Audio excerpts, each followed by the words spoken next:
You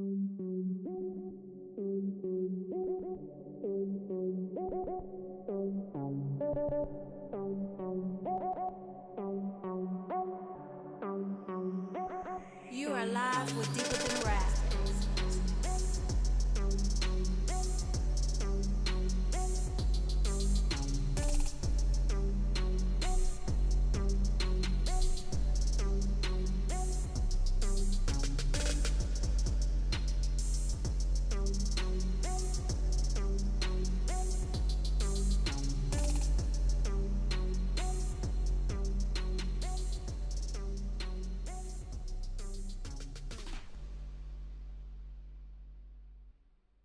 Yo, what's good, y'all? It's Deeper Than Rap. I am Lost Kite. DJ Haven. And we are here at the Gallery Tattoo at 1133 Euclid Avenue in the heart of Little 5 Points. My favorite place to be in Atlanta. We got the dopest art scene in the world over here. A lot of people bit the style of Little 5 Points. They did, but they can't touch the original that is right here. And we are going to interview the owner, who is a black man, need I add. We're going to interview the tattoo artist. Yes.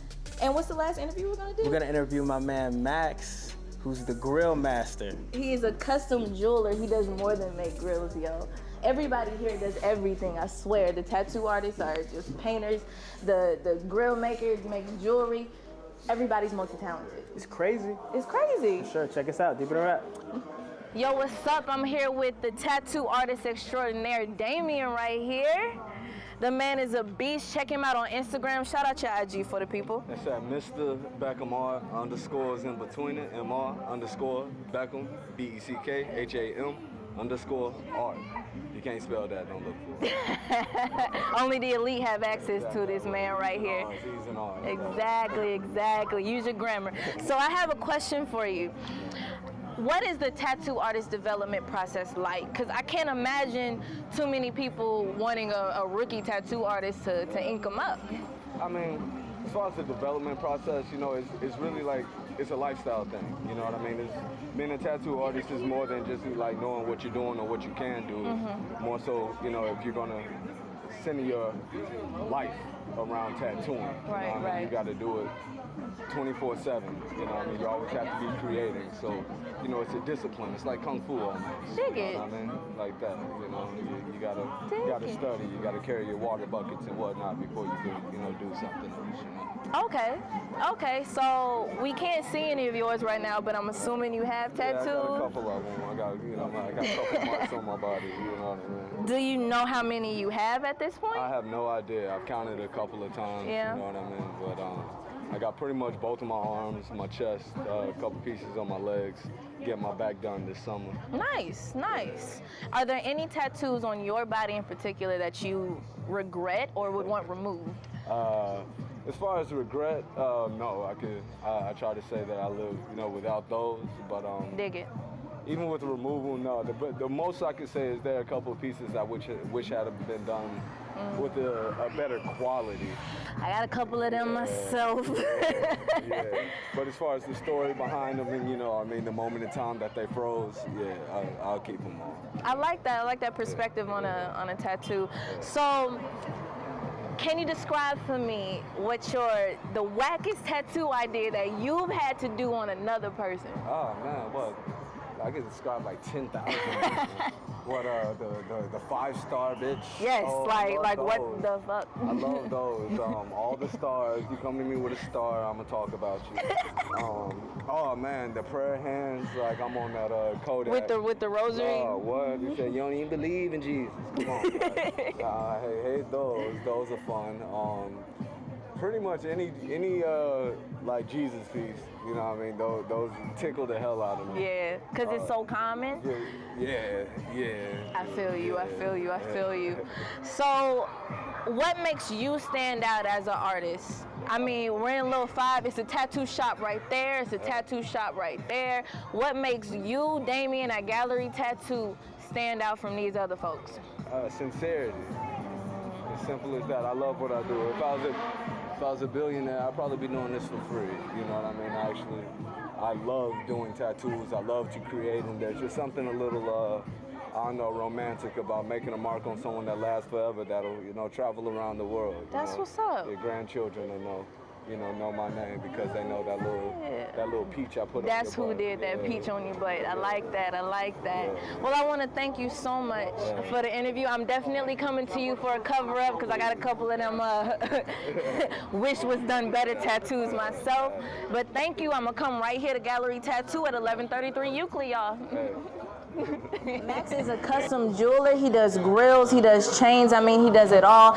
And on top of all of that, we go way back like a Cadillac on faux flats. Faux flats. Introduce yourself to the people. What's up, y'all? I'm Max Scott Stone over here at Trippy Grills ATL, new custom jeweler here in Atlanta. And I love my job, man. Y'all called me while I was trying to, make my Charizard the ultimate. He's catching them all right now. I dig it. I dig it. Bring it back to the Game Boy Color. Mega throwback. Speaking of throwbacks, so one of my favorite songs was "Smile for Me, Daddy." What you looking at? Throwback, right? So I feel like we're a long ways away from that type of grill culture. Do you think it's coming back? The grill culture, man, is most definitely made a comeback, man. Like, I feel that half of being a rapper or an artist or anything in the industry, man, the jewelry just comes with it, man. It's the bling, bro. It's the pizzazz, the flash, and it's always going to be around. And it's made a turnaround since, everything is so new. Everybody tries to be so innovative about things. So it's most definitely back. It's back in a crazy way. Dig it. That's what I mean. I want you to shine for the people real quick so they can see what you got. 14K, top 6, bottom 6. It's just a little custom design I did on this middle floor. The middle floor is white gold. Let's get out a little look. Dig it. Nice. So we see how you like to be shining all day, every day. Explain what that means to you as a black man. That's an interesting question because it most definitely comes with a stigma, and a lot of it used to be really negative, True. And even today, it still has a negative vibe about it because people use that lifestyle and they stunt, they shine, to cover up, or to try and be something that they're not, Flossing ass niggas. Oh, yeah, excuse me. we could. My bad. It's independent, podcast radio, all right, so. Word. Well, yeah, man. But to me personally, it just means being expressive. I like jewelry, I like clothes, so it's all a thing of waking up every day and not judging myself, first, and just being free. Yeah. Living life freely. Living life freely. Exactly. I like it and I love it. Okay, so can you do me a favor and explain the grill making process to me? Well, I don't want to give away the secrets, but there are different ways that you can do it. I do a lost wax casting process. So I mold your teeth. After I get a mold of your teeth, I make a hard mold of your teeth. This goes through some processes, and next thing you know, this becomes this. It's the top piece, by the way. Dig it. So about how much would a piece like this run somebody? I offer affordable things, from a low quality all the way up to a super high expensive quality. Platinum is expensive, but I do 8K for more costume pieces, just, it's my birthday, I never really wanted a grill, but I just want one for this day, or I got a photo shoot and I'm not trying to spend over $1,000 to take a picture. So start with something low, like this is an 8K for about $140. Okay. But I think the most expensive grill that I have done to date would have been a 22 karat rose gold satin, and that cost me about what the customer paid, about $2,700. Wow. I bet it was nice though. Oh yeah, it was. I bet it was cold. Oh, this is even this is a white gold satin. It's a different type of look. you know, but it's actually gold, you know. Nice. So Nice. It's a whole new world. You just educated me. yeah, You just educated me. I appreciate that. It gets real, man, because once I had caught on to the process of making reels, I was just like, man, I could make my rings. I could make, you know, I could make my rings into charms and put that on chains. I got to a point where it's just like, you know what, I like this necklace. So I went and I bought this necklace, and I was like, you know what, I'm gonna mold this necklace, and then I'm gonna make like 10 of these, you know. Of course, I did add like my own like flair to it. Right. Still, it's just like, it's finding that box, jumping outside of that box, and doing whatever the fuck Whatever you want to do with it. This is how businesses are created, right here. Well, I appreciate the interview, Max. Most definitely. Thank you so much. And y'all be sure to check him out. This is Trippy Grills. Trippy Grills, ATL, 1133 Euclid Avenue. Do the math on that. Yeah. Yes.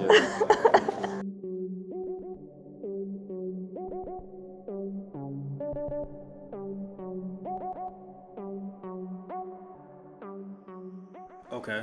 Yeah. So before American Apparel, do you know who was here before them? Mm-mm. Okay. Well, American Apparel, before it looked how it looked now, it didn't, because American Apparel did a $250,000 build out downstairs. Okay, gotcha. So they All expanded that is it? their build out. Yeah, the hardwood floors, the ramp, the windows, all the gates on the wall. That's their build out. So what happened was, usually you would end up spending between $7,000 to $10,000 doing your build out, coming to a space to make it like your own. And that's a low budget if you're not doing food. Okay. If you do food, you're probably anywhere 20,000, 30,000. Building grease traps and make sure you're covering the whole code. Right. But for us, as artists in our setup, it required zero build out. But it did require expensive startup. Right. So since that rent was high, zero build up. My first shop, the rent was low with a high build up. The first shop was where? In Detroit. Okay, gotcha. So we did over a $10,000 build out there. But it was a good investment because we made our money back in like a month. Was it pretty affordable? Because I know Detroit's like real estate market is kind of crazy, right? Yeah, well, depending on where you are now. Because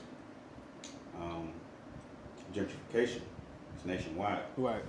So where there was a $60,000 house, it's $500,000, $400,000 house. Right.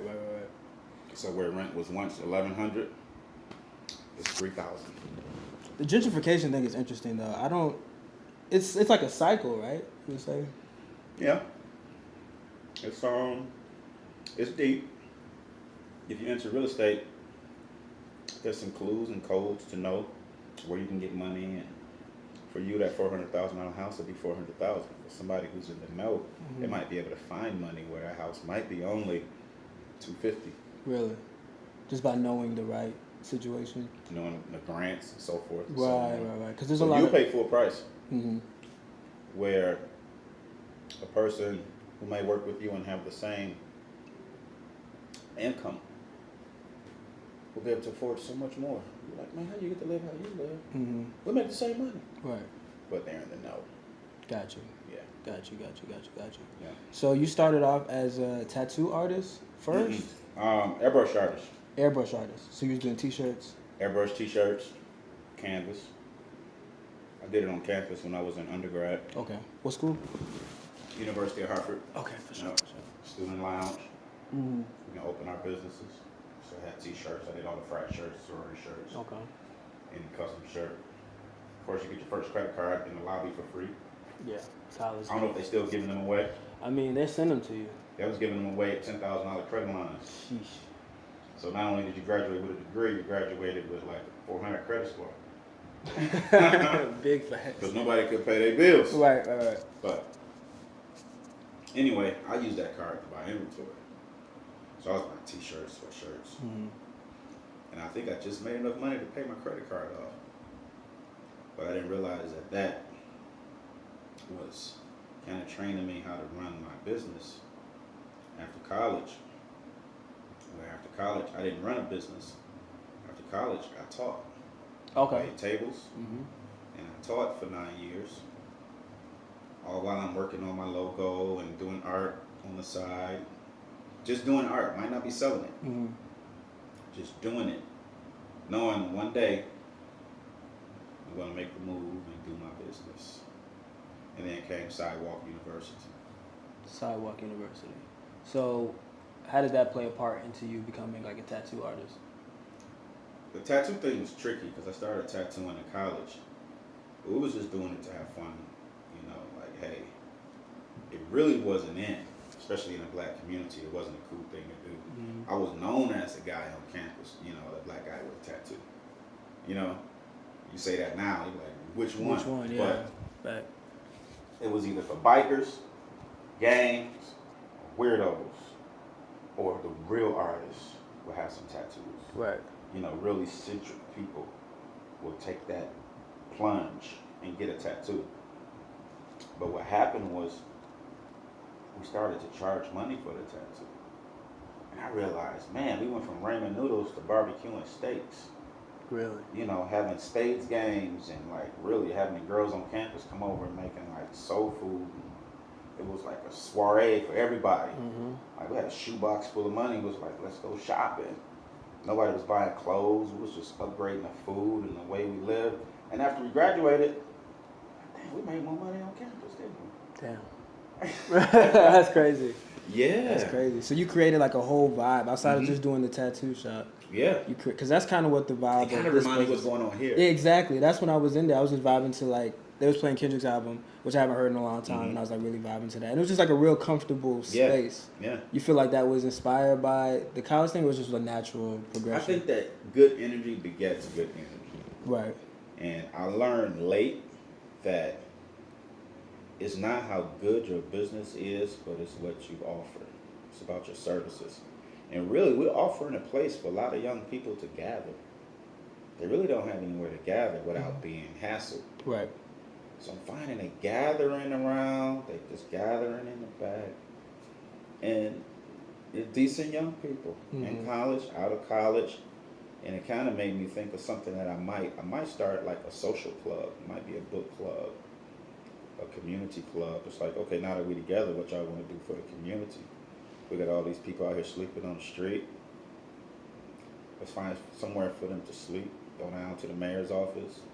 You know, you see a bunch of young people with some suggestions. But this is just a deep thought of, it's deeper than tattoos. It's really a community thing. It's a place. It's really comfortable. Yeah. It's really, really comfortable. And I learned all that by mistake because my shop in Detroit, I called myself doing some marketing insight. Okay. So I asked the young man, hey, how'd you hear about us? So I used to walk by here when I was 8 years old. I said, when I'm old enough, I'm coming to get a tattoo. So here he is sitting in a chair old enough. And I'm like, wow, that's about a generation. Yeah. Okay. So then we started talking. I said, what you going to school for? He wanted a tattoo on his hand. I'm like, but you going to be a nurse? He's like, yeah, I think so. So we got it off of his hand. And when he got out of undergrad, he came back, was like, man, I'm so glad you didn't let me get that tattoo on my hand. So you actually convinced him, like, nah, that's not the way. Like, don't get it on your hand, man. Let's do something else. Let's put it here. So how often do you, what's your discernment process? Because I'm pretty sure people come and ask for, like, wild tattoos. So you kind of have, like, I don't want to say, like, a moral compass, but just like, okay, I'm not. Yeah, but you know what? It's being intuitive. And I think that's where I believe that God put you in a certain place at the right time. Because before all of that, it's like I sold cars, I weighed tables. And when you sell cars, you do this thing called pre-approval. Okay.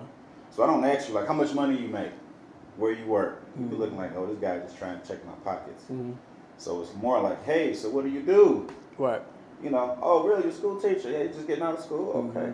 So you're buying it by yourself, so now you don't have any help. So now I'm not going to walk you to the Cadillac lot, we walk into the used car lot. Exactly. So right away, kind of feeling like what car I should be selling you. So when I'm talking to someone, especially a young person getting a tattoo, so it's like, so you in school now? What you doing with your life? Tell me about yourself. Oh, I work over here. I'm taking a class. I'm over at Morehouse. I'm like, okay, so you want some ink? Okay, what you want? So now he's telling me he's probably some frag, this and that. Now I know most of the time they want it hidden. Right. But if he's getting too much on his neck, I'm like, man, you about to go corporate. Let's take it down. We're gonna go here. Shirt collar. Let's do some measuring. So this is how corporates get tattoos. Exactly. Oh, you're an artist. You do music. Oh, you already sold two beats. How much?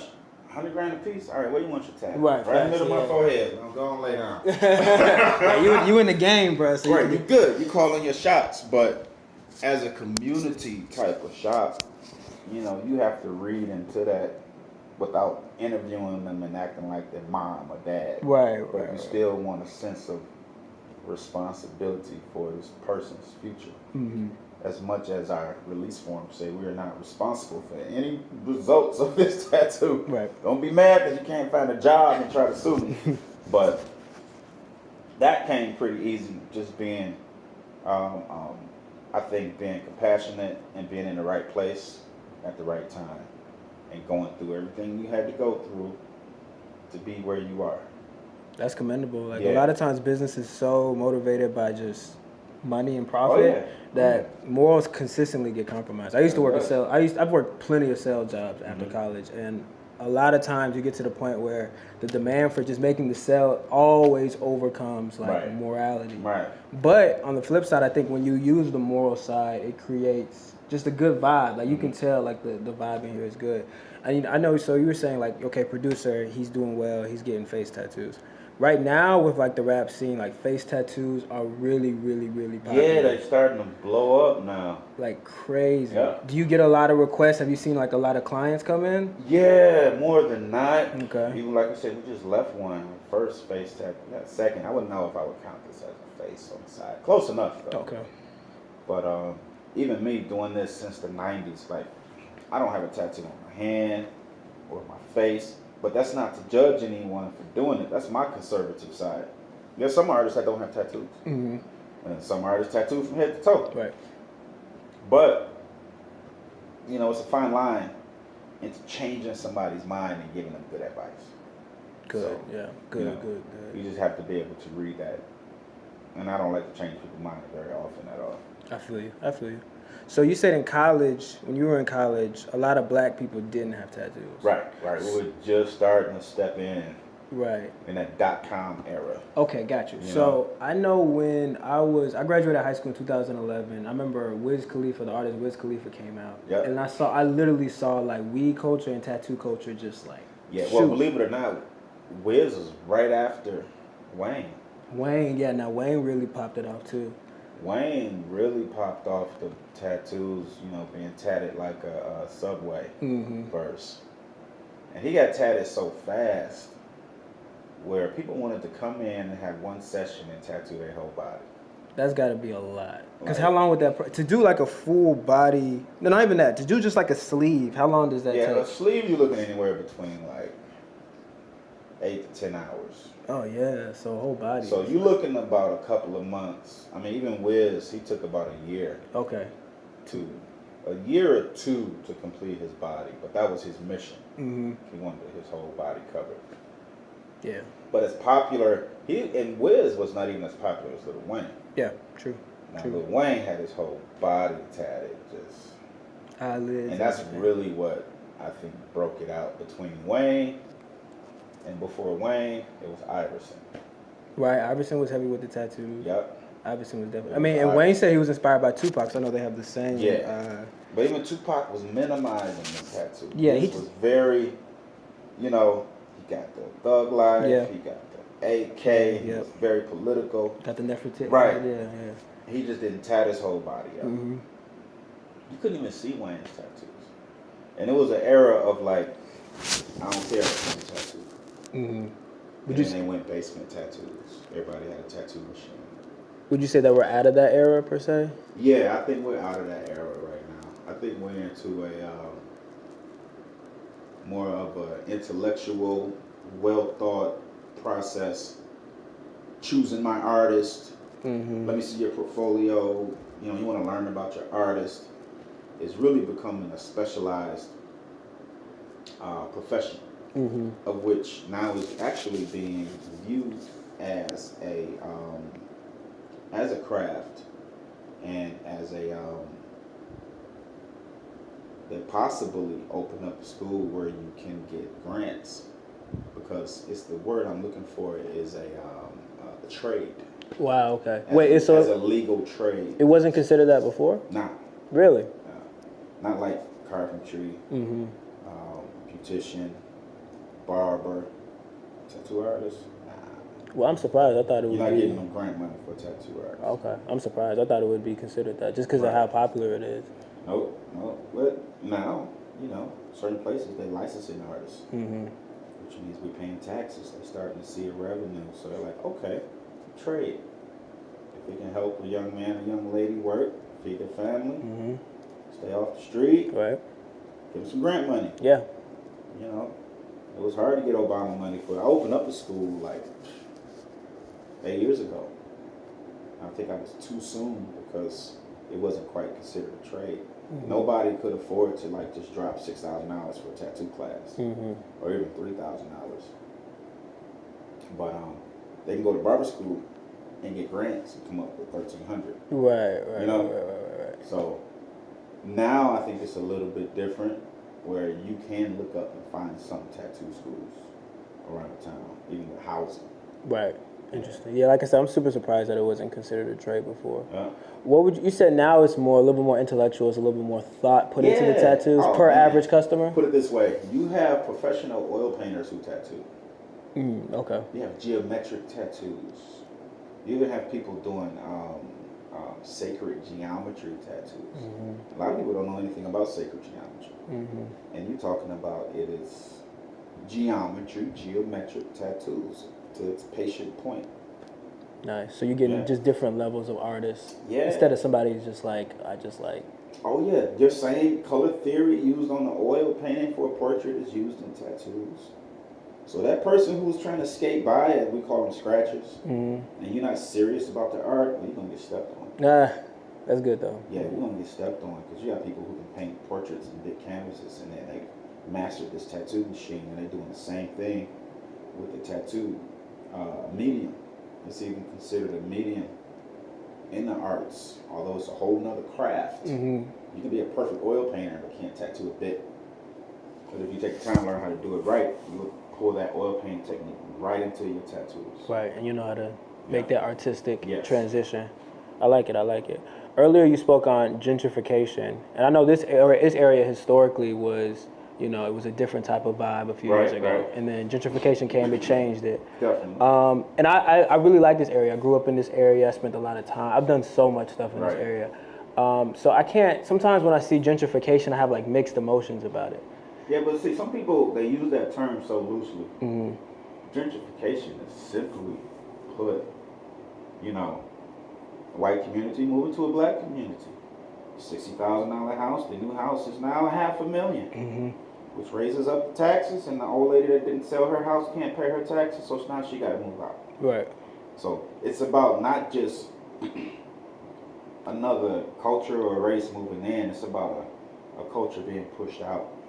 And yeah, it looks nicer. All of a sudden it's beautiful, but it did not embrace the surviving community that was there. It pushed it out. So that's when you gentrify an area. Do you feel like there's a responsible way to do that? Oh, heck yeah, there's a responsible way to do it. And some ways they did. Some ways.